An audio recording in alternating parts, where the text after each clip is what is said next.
우리 찬송으로 주님 앞에 고백해볼까요? 내가 주 찬송하리, 내가 주 찬송하리. 높고 영화로운 주, 말과 적군을 이겼네. 능치 못함 없으신, 능치 못함 없으신 나를 구원하신 주, 그는 나의 하나님. 고백할까요? 기뻐하며 자유를 선포해. 아멘. 승리하신 주님께 외치세요. 한 번 더. 기뻐하며 자유를 선포해. 승리하신 주님께 외치세. 아멘. 우리 박수하면서 다시 한번 주님 앞에 나아갑시다.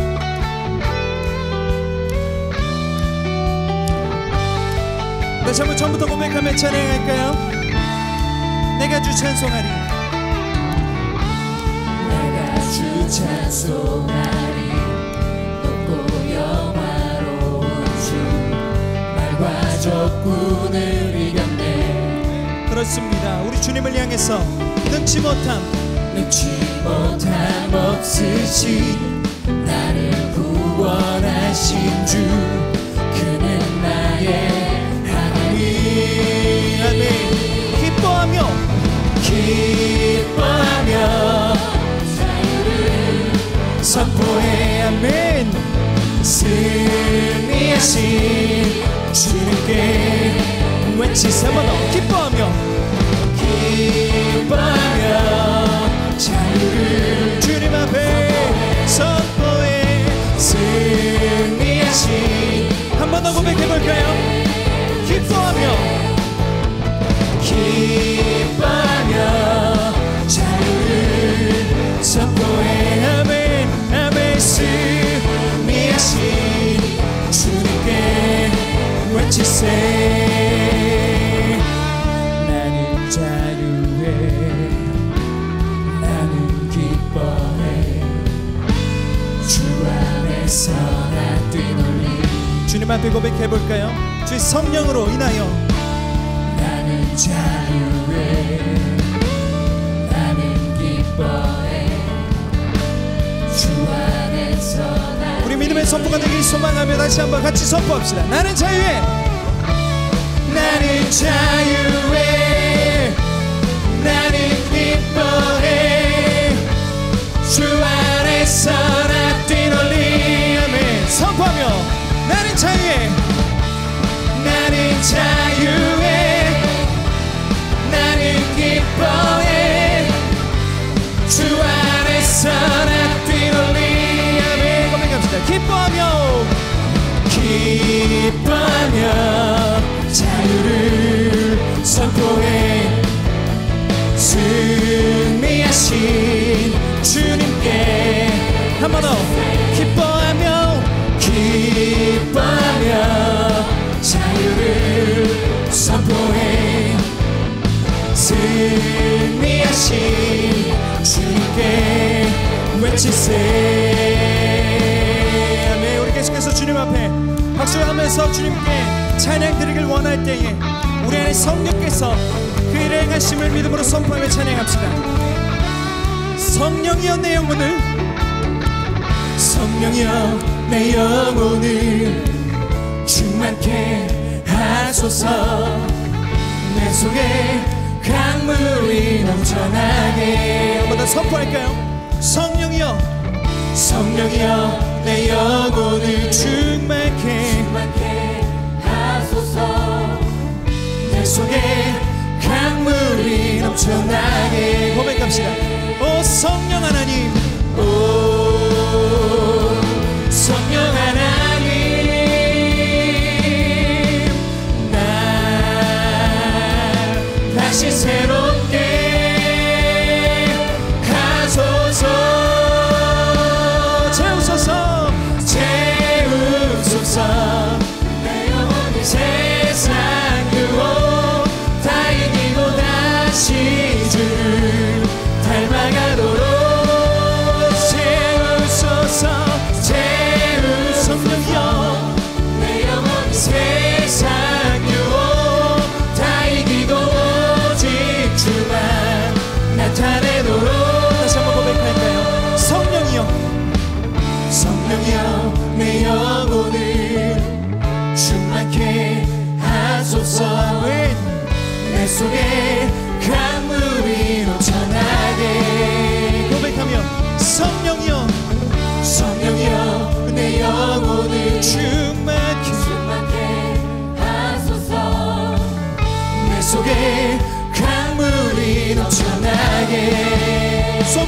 오 성령 하나님,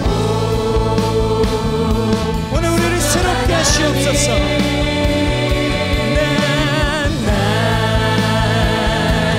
다시 새롭게 하소서. 채우소서, 채우소서. 내 영혼이 세상 유혹 다 이기고 다시 주를 닮아가도록 이 시간 채우소서. 내 영혼이 세상 유혹 다 이기고 오직 주만 나타내도록. 아멘. 고백합시다. 오 성령 하나님, 오 성령 하나님, 오늘 이 시간 임하셔서 다시 새로 한 번 더 고백합시다. 오 성령 하나님, 오 성령 하나님, 나 다시 새롭게 하소서. 채우소서, 채우소서. 내 영혼이 세상 유혹 다 이기고 다시 주를 닮아가도록. 아멘. 채우소서, 채우소서. 내 영혼이 세상 유혹 다 이기고 오직 주만 나타내. 우리 마지막으로 한 번 더 고백할까요? 채우소서, 채우소서. 내 영혼이 세상 유혹 다 이기고 다시 주를 닮아가도록. 주님 채우소서, 채우소서. 내 영혼이 세상 유혹 다 이기고 오직 주만 나타내도록. 아멘. 우리의 예배 가운데 채우신 성령 하나님께 감사와 찬양과 영광의 박수 올려드립시다. 할렐루야. 아멘.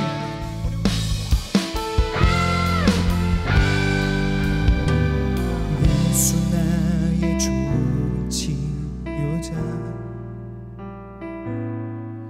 그의 눈이 머무는 곳은 나의 슬픔과 고통. 고개를 들어 그의 눈을 볼 때에 난 알았네. 예수 나의 좋은 치료자, 예수 나의 좋은 치료자, 예수 나의 좋은 치료자. 그의 손길이 닿는 곳은 나의 상처와 아픔, 영원히 흐를 것 같았던 눈물 다 멈추네. 예수 나의 치료자. 우리 믿음으로 고백하며 선포할까요?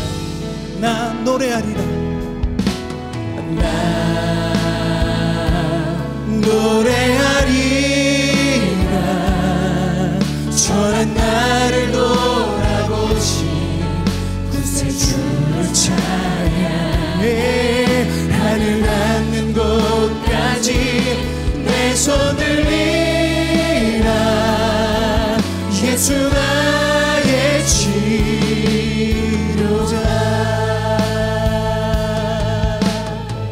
한번 더 고백할까요? 예수 나의 좋은 치료자. 예수 나의 좋은 믿음으로 선언하고 선포하십시오. 그의 눈이 머무는 곳은 나의 슬픔과 고통. 고개 들어 그의 눈을 볼 때에 난 알았네. 예수 나의 좋은 치료자. 아멘. 예수 나의 좋은 치료자. 예수 나의 좋은 치료자. 아멘. 그의 손길이 닿는 곳은 나의 상처와 아픔, 영원히 이를 것 같았던 흘렸던 눈물 다 멎었네. 예수 나의 치료자.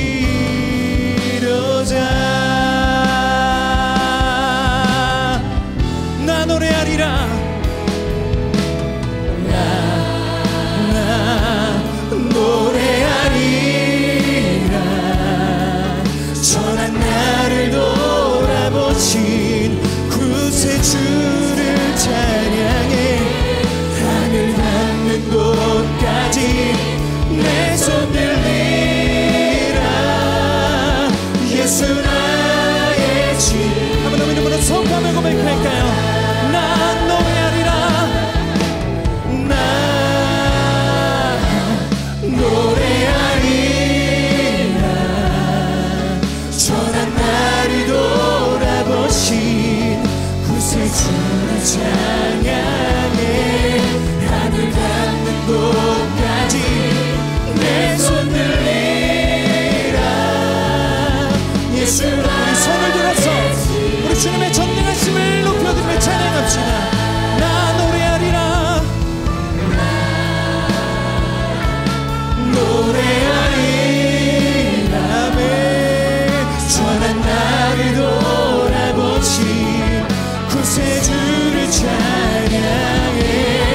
하늘 닿는 곳까지 내 손 들리라. 예수 나의 치료자. 예수 나의 치료자. 예수 나의 우리의 치료자들 회복자 되시는 주님을 높여드립시다. 예수 나의 치료자.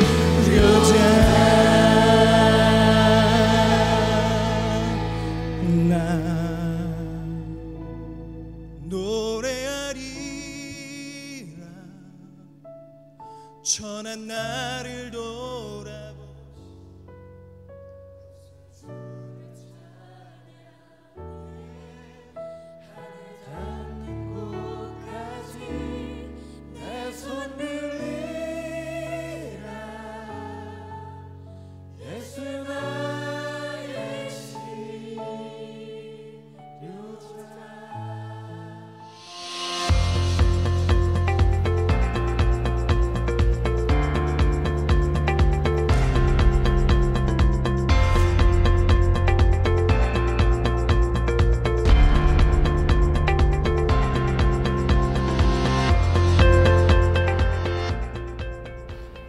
여기 영상에 나온 글귀들처럼 우리들이 자유해야 될 부분들이 많이 있는데 그래서 전체적인 주제는 자유하라라고 했고, 오늘 첫 시간은 우리의 의무감에서 자유하라 이런 제목으로 말씀을 나누려고 합니다. 저는 물론 여러분들도 그렇겠지만 변화산에 대한 기대가 참 커요. 그래서 변화산 말씀을 준비하는 기간도 오래 걸리지만 또 준비해놓고 기다리는 그런 시간들도 있습니다. 지난주 저는 한 열흘 가까이 아프리카 또 중동의 아부다비를 이렇게 거쳐서 오게 되었어요. 어제 오후에 제가 한국에 도착을 했는데 정말 하나님께서 저에게 은혜를 주셨다라고 생각하는데, 변화산을 생각할 때 저에게 주셨던 은혜였어요.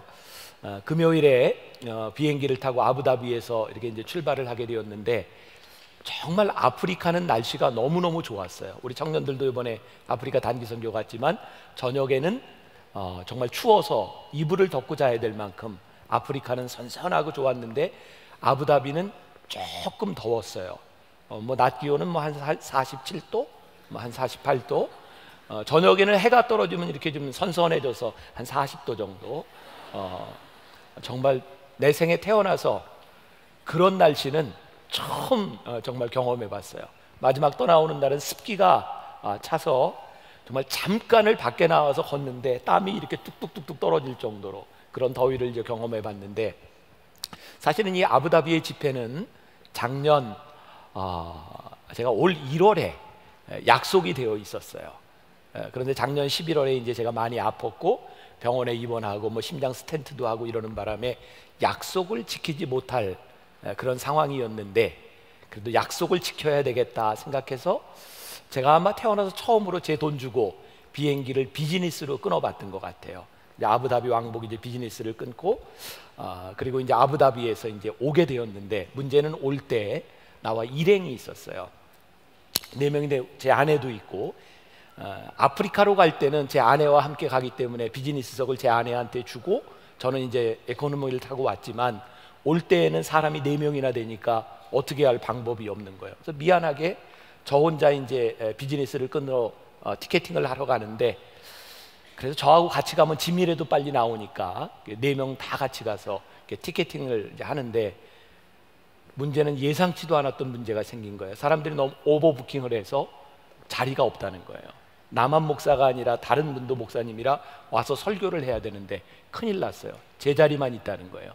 이미 3사람은 자리가 없는 상황이었어요. 그런데 그 티켓팅을 해주는 그 에티하드의 그 직원이 너무너무 착하게 생긴 거예요. 예뻐요. 그래서 제가 좀 부탁을 했어요. 좀 어떻게 안 되겠냐고. 제가 영어로 했어요. 이렇게 한국말로 한 건 아니에요. 네.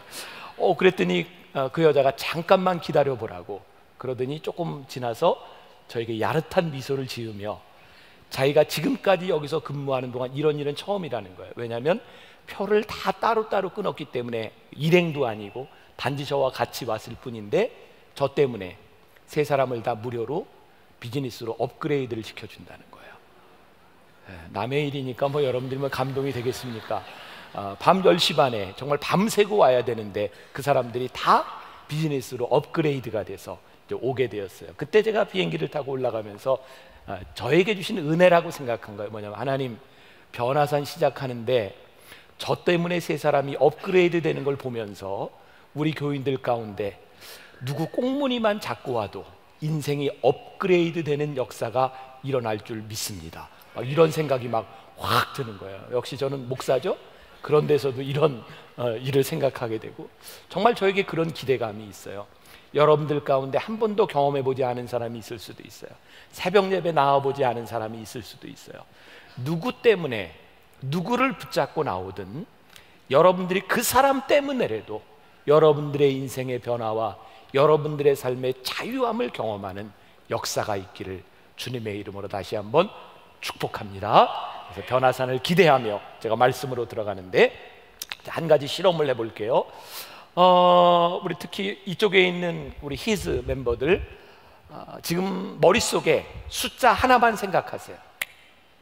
자, 여러분들도 다 생각하세요. 숫자 하나만 생각했어요? 규민이 뭐 생각했어? 무슨 숫자? 1. 규민이 색시는 56. 네. 여러분 혹시 또 이렇게 하나를 생각했다 그래서 제가 이렇게 딱 불러놓고 뭐 맞힌다 뭐 이런 생각한 건 아니죠. 그래서 물어본 건 아니고요. 사실 오늘 이 말씀을 준비하게 된 이유가, 제가 읽었던 페리 노블이라고 하는 미국의 목사님이 쓴 Unleash라고 하는 책이 있어요. 이게 해방시키다, 풀어놓다 이런 뜻이잖아요. 이 책에 보면 이런 얘기가 나옵니다. 사람들에게 숫자를 하나 생각하라고 이야기하면 거의 100% 사람들이 머릿속에 생각하는 숫자가 1에서부터 10이라든지, 많이 생각해도 1에서부터 100까지 이내의 숫자를 생각한다는 거예요. 혹시 여러분들 100 넘어가는 숫자를 생각한 사람 손 들어보세요. 손 들어보세요. 괜찮아요. 이상한 사람이에요. 네. 일반적인 사람은 그렇게 생각하지 않는다는 거죠. 대개 이 책에서 이런 얘기를 해요. 왜 사람들은 그렇게 생각할까? 사실 100을 넘어서는 숫자, 1000만, 10만, 100만, 1000만, 억, 우리들이 얼마든지 다른 숫자를 생각할 수 있음에도 불구하고 보통의 일반적인 사람들은 그렇게 생각하지 않는다는 거예요. 왜? 우리는 대개 생각하라 그러면 그 정도의 숫자를 생각해 왔기 때문이라는 거죠. 이 페리 노블은 이렇게 표현합니다. 이것은 생각의 감옥. 사람들은 참 많은 자기 감옥 속에 살고 있다는 거예요. 그래서 우리들이 자유하라고 하는 것은 하나님 안에서 우리들이 자유해야 될, 우리들이 알지 못하는 그 많은 것들, 혹은 우리들의 익숙함, 그래서 우리들이 깨닫지 못하는 것에서부터 나오는 것, 그것이 자유함이라는 거예요. 그래서 오늘부터 7번의 말씀을 우리들이 나누는 동안 어떤 말씀이 여러분들에게 자유함을 주는 말씀일지 저는 모르지만, 분명한 것은 이 말씀 가운데서 우리들이 자유함을 경험할 수 있으리라는 생각이에요. 오늘 본문 말씀 가운데 15절에 보면 이름을 주신 아버지 앞에 무릎을 꿇고 비노니 그랬어요. 하나님께서 우리들에게 무엇을 주셨다고요? 이름을 주셨다. 여러분, 하나님께서 우리들에게 이름을 주셨다고 하는 것은 단순한 우리 이름만을 의미하는 것은 아닙니다. 여러분, 히브리 사람들, 성경에 나오는 사람들의 이름이라고 하는 것은 이유와 목적이 있어요.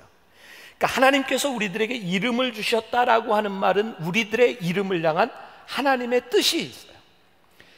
우리를 향한 하나님의 뜻이 있다고 하는 것은 우리의 삶에서 하나님의 뜻이 충만하게 이루어진다는 거예요. 여러분들에게 제가 도전하고 싶은 거죠. 여러분들의 인생을 살아가며 여러분들의 삶에 기대되는 하나님의 충만함이 있는가? 여러분들 스스로 여러분들의 능력이 아니라 하나님께서 불러주신 우리를 향한 하나님의 계획 때문에 우리의 인생은 기대가 되는가? 이것은 굉장히 놀라운 일이거든요. 우리들의 삶에 기대를 가진다는 것. 김춘수 시인의 유명한 그 꽃, 그 시가 있죠. 첫 부분이 이렇게 돼요. 내가 그의 이름을 불러주기 전에는 그는 다만 하나의 몸짓에 지나지 않았다. 내가 그의 이름을 불러주었을 때 그는 나에게로 와서 꽃이 되었다. 꽃을 보면서 그것은 꽃입니다. 그러나 백합이라고 불러줄 때 그 꽃이 백합이 되었고 장미가 되었고 국화가 되었어요. 이 땅에 수없이 존재하는 우리 인간들, 하나님께서 우리의 이름을 부르시고 우리를 하나님의 자녀로 불러주셨다고 하는 것은 우리들의 삶에 하나님의 의미와 하나님의 능력이 시작되었다는 거예요. 근데 이것이 우리의 믿음 가운데서, 우리의 신앙 가운데서 고백되고 있는가?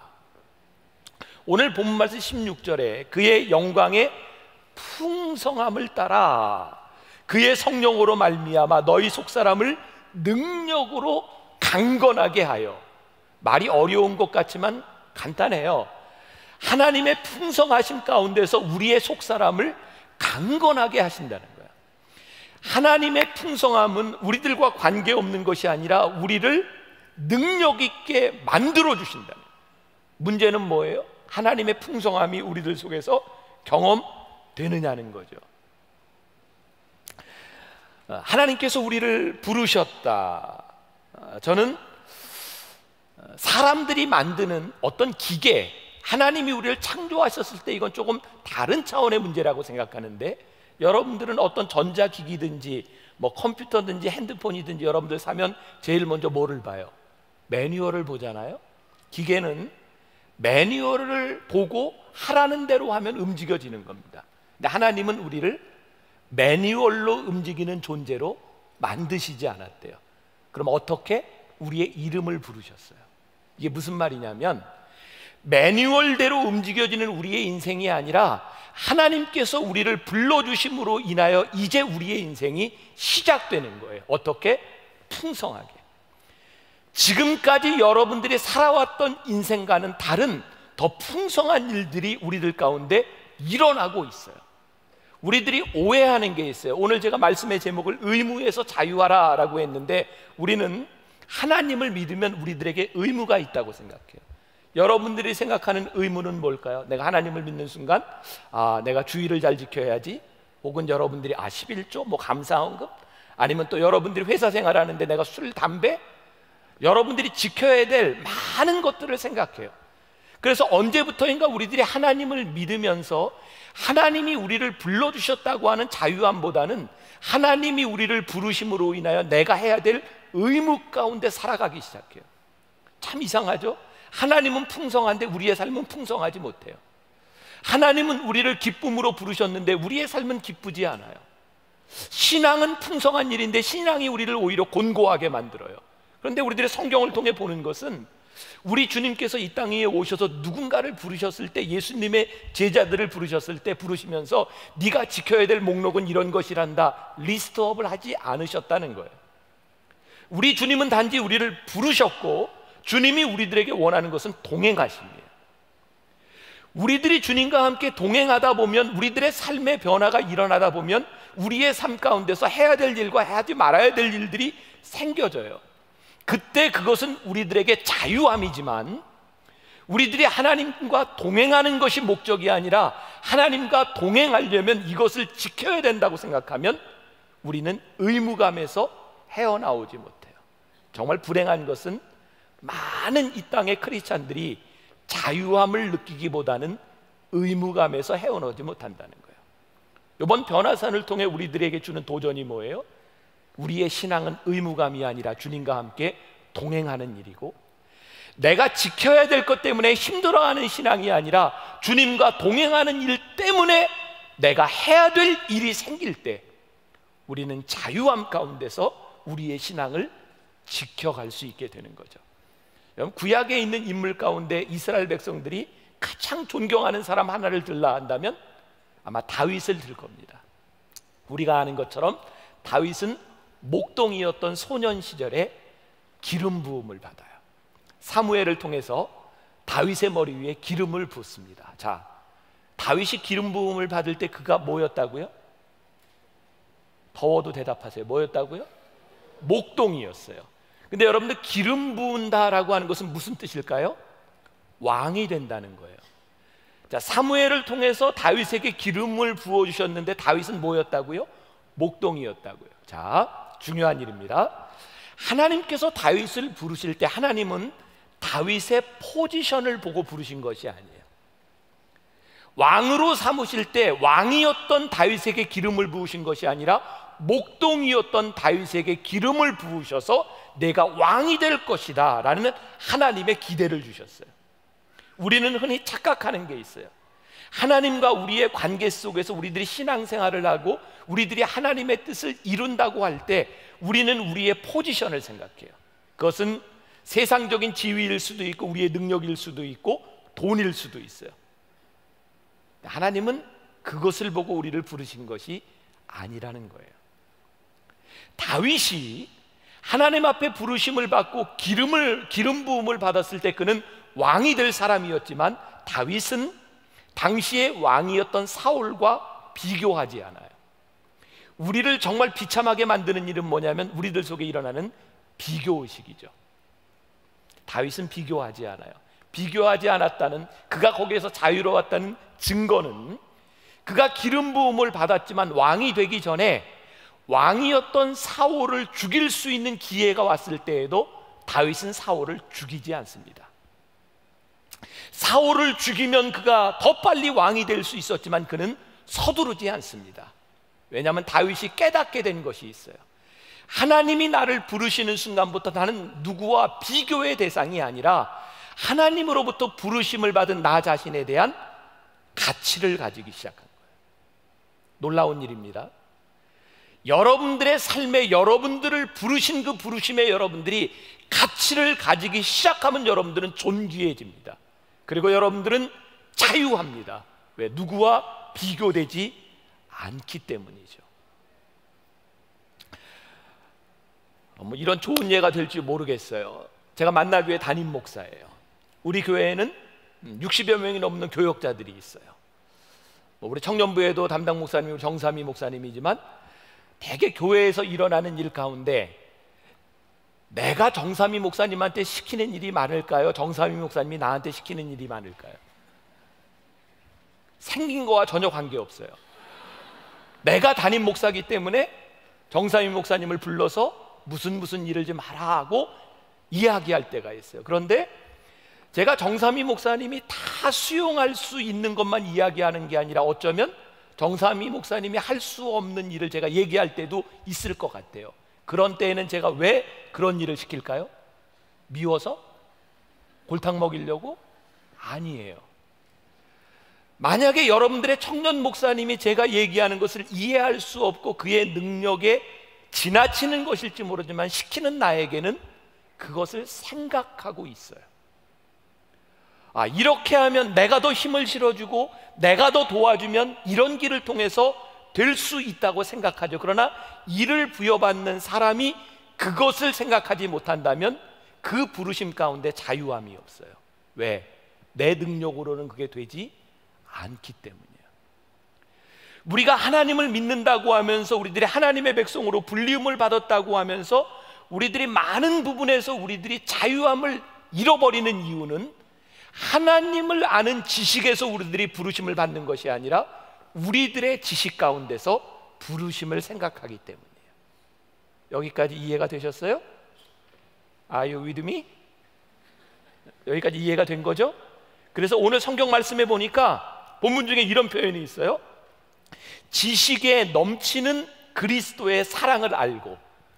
자, 지식에 넘치는 그리스도의 사랑을 알고.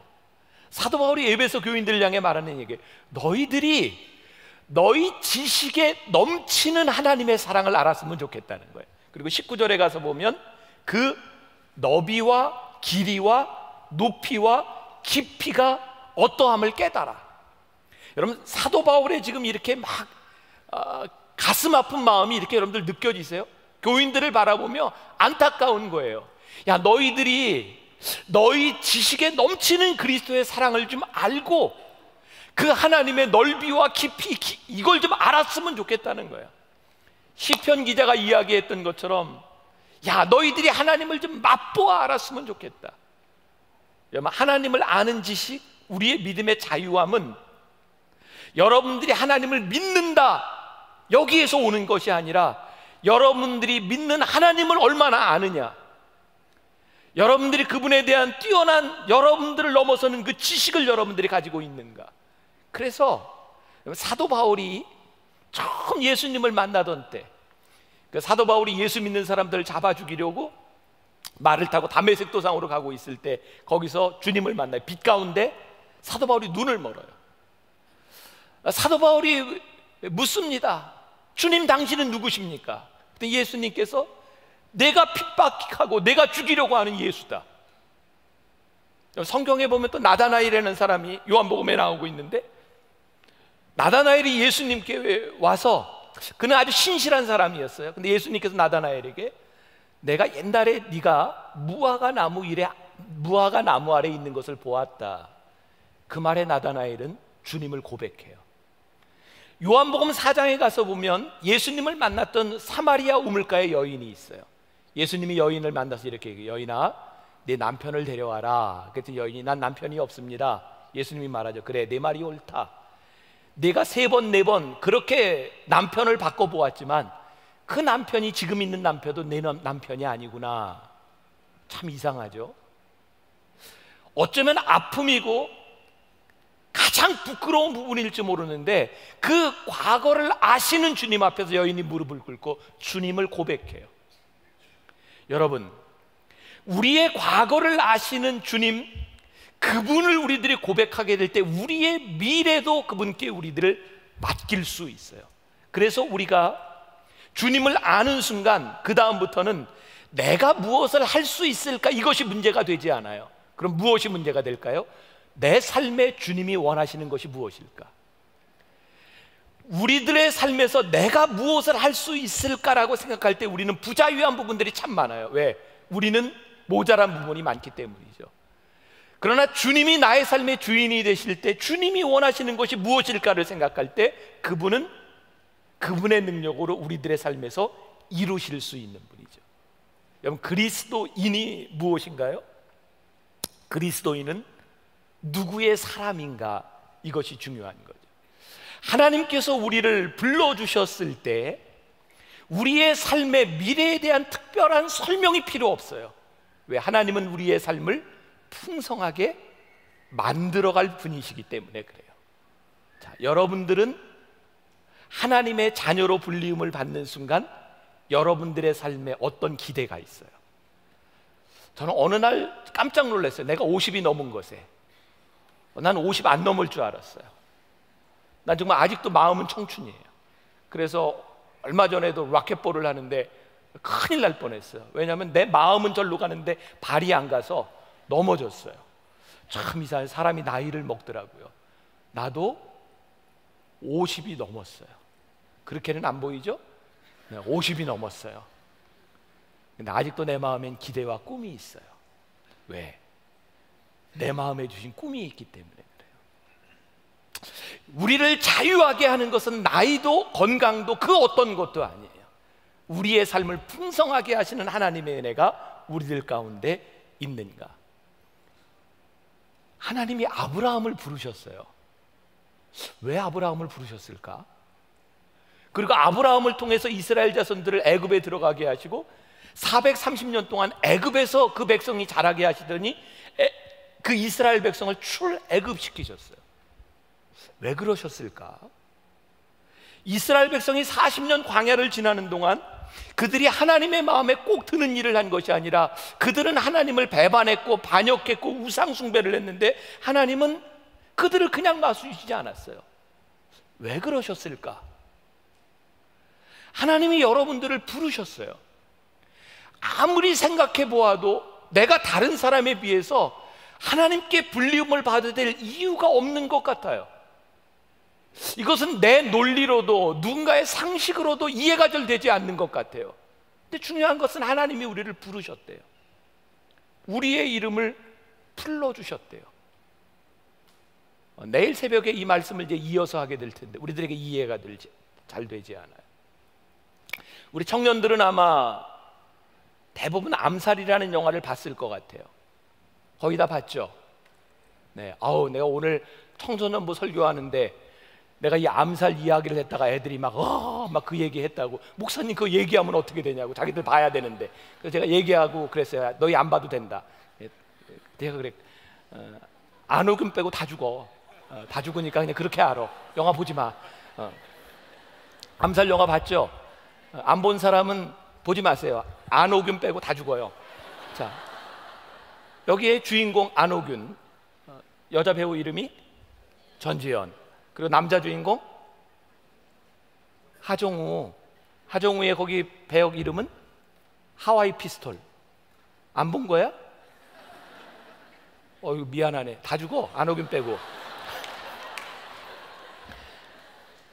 그 하와이 피스톨하고 안효군하고 러브라인이 그렇게 별로 많지를 않아요. 처음에 그 상해에 있는 어떤 여관 밑에 커피집에서 이제 만나고, 그리고 이제 암살하는 과정에서 이제 하와이 피스톨은 이제 돈을 받고 그 사람을 죽이는 거면 이제 이런 라인으로 쭉 오다가 마지막에 가서 이제 거의 다 죽죠. 이제 다 죽고 마지막에 이 안옥균을 살리기 위해서 하와이 피스톨이 이렇게 대신 죽으려고 하죠. 이제 오달수하고 이제 하와이 피스톨이 이제 죽는 거예요. 마지막에 안옥균은 이렇게 생각하죠. 왜 당신이 나를 살리고 죽지? 왜 나를 위해 죽는 거야? 이해를 하지 못해요. 근데 영화를 보는 우리는 이렇게 속으로 대답해. 이 바보야, 너 사랑하잖아. 바보, 사랑이야 이게. 그런데 자기들끼리는 그런 고백도 없어요. 근데 우리는 다 알아요. 사랑이란 걸. 참 재밌지 않아요? 미안해요. 이 얘기를 다 해서. 여러분, 우리가 흔히 하나님 왜 나를 부르셨어요? 나는 하나님을 만족시킬 만한 능력도 재주도 없어요. 하나님 왜 내 이름을 부르셨죠? 이해할 수 없는 거예요. 하나님 우리들에게 말씀하세요. 나 널 사랑하잖아. 하나님이 우리를 사랑하는 것 말고는 이것을 설명할 방법이 없어요. 중요한 것은 하나님이 우리를 부르셨다는 거예요. 우리에 대한 기대가, 우리를 향한 풍성함이 우리들에게 있다는 거예요. 그것을 알지 못하기 때문에 우리들이 이해가 되지 않고 믿어지지 아니하고 우리를 부르시는 하나님 앞에 우리들이 자유함이 없는 거예요. 우리의 자격의 문제가 아니에요. 혹시 여러분들 가운데 저는 자격이 없어요, 하나님 제 이 상태로는 아무것도 할 수가 없어요 라고 생각한다면 여러분들이 하나님을 모른다는 증거예요. 우리가 이번 한 주간을 지나가며 자유할 수 있는 것, 그것은 우리의 의무와 우리의 능력 때문이 아니라 하나님이 우리를 사랑하시는 그 사랑으로 인하여 우리들이 자유할 수 있다는 거예요. 이번 변화산 여러분들의 인생에 정말 중요한 자유해야 될 일들이 우리들에게 일어나지 않을까. 저는 참 멋진 말 중에 하나가 충만함이라는 단어라고 생각해요. 우리가 좋아하는 말이죠. 성령 충만하세요. 충만하게 복을 받으세요. 우리의 삶도 충만하기를 원합니다. 그런데 이 충만함의 근거가 19절 제가 다시 한번 볼까요? 그 너비와 깊이와 길이와 높이와 깊이가 어떠함을 깨달아 하나님의 모든 충만하신 것으로 너희에게 충만하게 하시기를 구하노라. 결국 우리들의 인생의 충만함은 누구 때문이에요? 하나님의 충만하심으로 인하여 우리들에게도 충만하기를 원한다. 제가 오늘 1, 2, 3부 때도 좀 자랑을 했는데 여러분들은 제가 이 얘기를 하면 좀 부러울 텐데 부러울 준비 됐어요? 네, 부러워해 주세요. 네. 나는 목사가 돼서 너무너무 기쁘고 즐거운 것 중에 하나가 우리 교인들이 참 여러 이렇게 사람들이 있다 보니까 신방을 꼭 국내로만 다니는 게 아니에요. 뭐 몇 년 전에는 뭐 홍콩에도 신방을 갔고 중국 상해에도 뭐 항주에도 뭐 대련에도 그리고 올해는 사이판에도 이렇게 신방을 갔어요. 좋아. 근데 신방을 가면 비행기 값도 대주고 숙소도 다 해줘요. 그리고 이제 요번에 사이판에 신방을 갔을 때는 거기까지 갔는데 한 5일 신방을 했어요. 네, 5일 정도 이제 신방을 하는데 물론 가서 예배도 드렸어요. 예배도 드리고 이제 쉬면서 이제 며칠을 있게 됐는데 어느 날 이제 배를 타고 이제 고기를 잡으러 이제 나가게 됐어요. 다시 얘기하지만 내가 고기를 잡으러 간 건 아니에요. 신방을 갔는데 고기도 잡으러 간 거예요. 배를 타고 이렇게 쫙 나가는데 이제 조금 한 10분쯤 갔나? 근데 이제 안내하는 분이 얘기하는 게 이 바다가 세계에서 제일 깊은 바다입니다. 근데 정말 이제 바다 색깔이 검푸르죠. 이렇게 막 맑은색이 아니에요. 이게 깊이가 8,000m 정도 된대요. 무지하게 깊은 거죠. 거기에서 제가 8,000m를 제가 이렇게 깊이를 재기 위해서 낚싯줄을 이렇게 8,000m를 풀어 바닥에 달 때까지 8,000m 이렇게 할까요? 아니죠.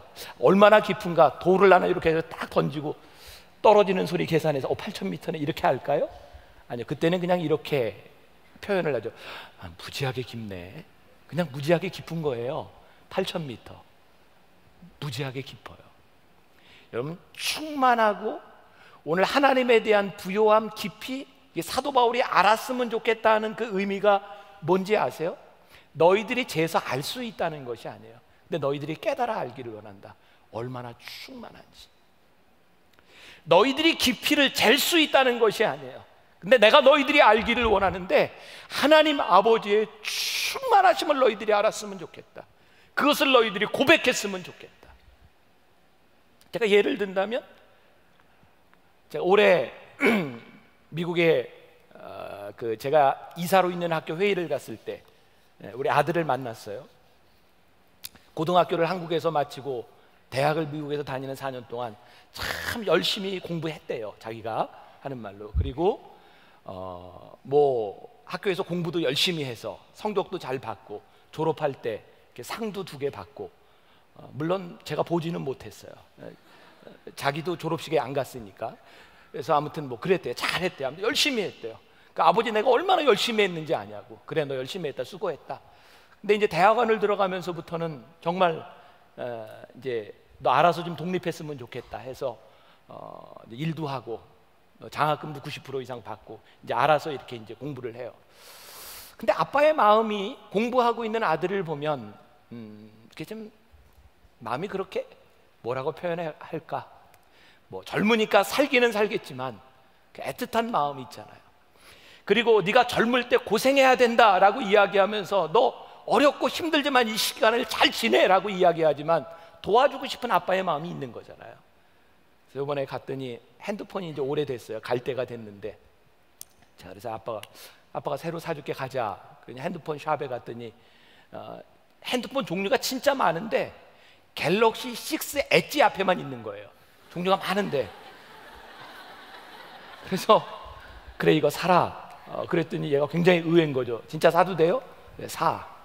그래서 이제 갤럭시 6 저는 삼성 선전하는 거 아니에요. 갤럭시 6 엣지를 이제 샀어요. 그리고 이제 신발을 아빠가 사줄 테니까 가보자. 신발을 고르는데 2개를 놓고 이거 살까 저거 살까 그래요. 2개 다 사. 그랬더니 진짜요? 그래. 그래. 근데 나한테 그러는 거 아빠 왜 그러세요? 내가 한 번도 아들한테 그래 본 적이 없거든요. 그렇게 해주고 싶었어요. 4년 동안 참 힘들게 공부한 것 때문에. 사실 내가 아들에게 그렇게 해주지 못한 이유는 내가 능력이 없기 때문이 아니에요. 아들에게 젊은 시절에 그렇게 살아야 되는 때가 있기 때문이었어요. 만일 아들이 아버지를 그래 능력이 없어서 못 해줄 수도 있어요. 그러나 아들이 생각하는 아버지보다 아버지는 훨씬 더 능력이 있어요. 그러나 아들을 위해서 그것을 다 펼치지는 않아요. 저는 여러분들이 하나님을 경험하고 살아가면서 혹시 우리가 아버지의 마음을 그렇게 모르는 것은 아닐까? 지금까지 우리들이 경험했던 하나님 아버지, 그분이 우리들의 삶에 다라고 생각하는 것은 아닐까? 아니, 하나님은 우리들의 인생에 아직 펼쳐지지 않은 더 충만한 것들을 우리들에게 가지고 계신데 우리들이 알지 못할 뿐만 아니라 그 기대도 하지 못하고 살아가는 것은 아닐까? 하나님을 안다고 할 때 우리들에게 찾아올 수 있는 자유함은 우리들이 생각하는 것보다 훨씬 더 큰 것이라는 거죠. 제가 언젠가 그런 얘기 했어요. 우리는 하나님 앞에 뭐 나를 드린다, 이거 굉장히 위대한 고백이라고 생각하는데 우리가 하나님 입장에서 보면 그거 별로 위대한 고백 아니라고. 그죠? 나를 하나님께 드린다고. 저 사람 정말 어쩜 저렇게 믿음이 좋아? 하나님 입장에서 보면 참 골치 아파요. 내가 너를 쓰려면 얼마나 힘든지 아니? 야, 네 성질 고쳐야지, 네 병 고쳐야지. 세상에 너를 내가 왜 쓰냐? 근데 하나님 그게 기쁘신 거예요. 내가 같이 있기 때문에 기쁜 것이 아니라 하나님이 우리를 사랑하시기 때문에 내가 나를 드리는 게 기쁜 거예요. 우리가 하나님을 만족시켜 드릴 수 있기 때문에 하나님이 기쁜 것이 아니라 하나님이 우리를 사랑하시기 때문에 우리의 모든 것들이 하나님 앞에 기쁜 거예요. 그래서 우리들이 자유한 거예요. 내 능력이 아니라 우리를 사랑하시는 하나님의 충만함 가운데서 내가 이렇게 귀한 일을 하고 있구나. 사도 바울은 이런 고백을 자주 해요. 하나님의 은혜를 생각할 때마다, 하나님의 은혜를 생각할 때마다. 사도 바울이 하나님 앞에 믿음을 고백했던 것은 일회적인 사건이 아니었어요. 그가 그리스도 안에서, 전치사 in, 성경에 보면 in Christ, 그가 그리스도 안에 있을 때마다 하나님의 은혜를 생각할 때마다 그는 감격했어요.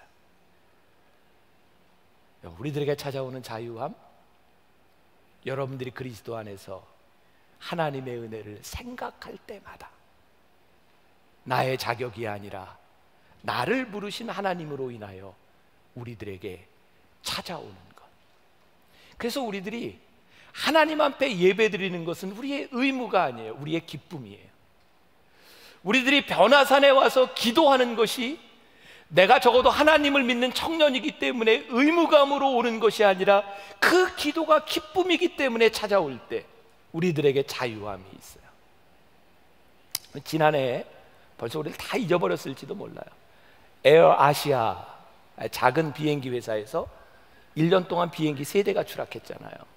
그 중에 하나가 인도네시아에서 가던 비행기인데 불행하게도 그 비행기 안에는 우리나라 선교사님이 한 분 타고 있었어요. 근데 그 선교사님의 죽음 소식을 듣고 정말 나쁜 사람이죠. 이런 댓글을 단 사람이 있어요. 너희들이 믿는 하나님은 가짜다. 하나님이 살아계시다면 어떻게 그런 일이 일어나느냐. 참 세상 사람들은 이런 악한 일들과 어려운 일들이 일어날 때마다 하나님께 대한 그런 원망들을 참 많이 하는 것 같아요. 근데 정말 내 가슴 아팠던 소식은 그 작은 비행기 안에, 인도네시아는 크리스찬들이 그렇게 많은 나라가 아닌데 한 교회에서 함께 휴가를 가려고 싼 티켓을 구하다가 인도네시아 교인 41명이 다 같이 죽었어요. 선교사도 41명의 교인도 비행기에서 목숨을 잃었어요. 하나님의 충만함은 어디 있는 거죠? 우리는 지금도 우리 주변에 일어나고 있는 수없이 많은 사고들을 경험해요. 아니, 어쩌면 우리와 같이 예배를 드리던 우리의 형제와 자매가 내일 무슨 일을 당할지도 몰라요. 근데 우리는 그런 재앙들을 만날 때마다 하나님, 어떻게 이런 일이 일어날 수 있죠? 마치 하나님이 우리들에게 재앙을 주신 것처럼 생각해요. 근데 사실 이 땅 위에 일어나는 수없이 많은 재앙에 대한 문제들은 하나님의 허락이나 하나님이 하신 일들이 아니에요. 이 땅에 있는 인간들의 실수와 죄, 어두움과 타락으로 인하여 우리들이 얼마나 많은 고통들을 당하고 있는지 몰라요. 만일 우리의 삶이 이 생뿐이면, 우리의 생명이 최종의 목적이라고 한다면 하나님의 충만함은 없어요. 그러나 우리는 믿는 게 있어요. 하나님의 충만함은 우리의 죽음 가운데서도, 우리의 고통 가운데서도 우리를 붙잡아 주시는 하나님의 은혜가 우리들 가운데 있다고 하는 것을, 하나님은 죽음을 뛰어넘는 분이라고 하는 것을 우리들이 믿기 시작할 때, 그분이 우리들 속에서 경험되기 시작할 때, 우리는 이 세상의 죄악과 이 세상의 수없이 많은 아픔 가운데서도 그분의 충만함을 고백하기 시작해요. 그래서 우리는 자유예요. 자유가 이것이구나. 하나님의 충만함이 이것이구나. 제가 참 좋아하는 찬송가 중에 하나가 스태퍼드 목사님이 쓴 찬양이에요. 무디 목사님과 함께 정말 열심히 사역하던, 너무나 헌신적이었던 이 평신도였어요. 그가 휴가를 얻어서 미국에서 파리로 가는 중에 자기 딸들과 자기 아내를 먼저 보냈는데 배가 사고가 났어요. 딸들이 배에서 죽었어요. 그때 배를 타고 바로 이 자리가 당신의 딸들이 죽은 바다입니다 라고 이야기할 때 스태퍼드가 지은 찬양이 있어요. 내 평생에 가는 길 순탄하여 늘 잔잔한 강 같든지 큰 풍파로 무섭고 어렵든지 나의 영혼은 늘 편하다.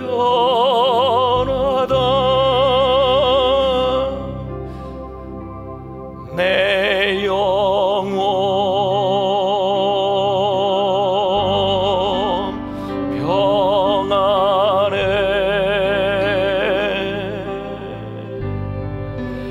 내 영혼